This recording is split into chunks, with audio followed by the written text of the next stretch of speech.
ইয়াৰ ভিতৰত আছে বিকিন নিউজ মই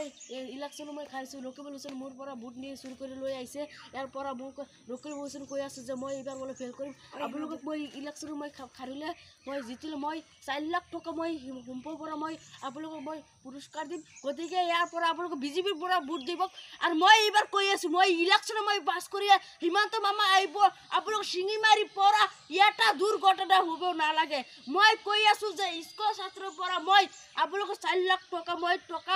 সম্পদ মই পৰাই দিম গতিকে ৰকিবুল হুছেইন মোৰ লগত হাৰিছে ৰকিবুল হুছেইন কৈ আছে যে আপোনালোক কি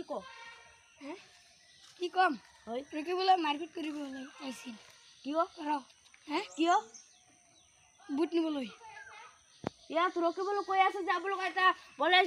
হিমন্ত মামাক বোলে পিটিব বই ইয়াত ৰকিবুল হুছেইন কৈ আছে যে মোৰ ভোটটো মই বোলে ৰকিবুল হুছেইন বোলে বিজেপিত বোলে জিতিব না দিব গতিকে আপোনালোক এটা লাইক আৰু এটা কমেণ্ট কৰি মই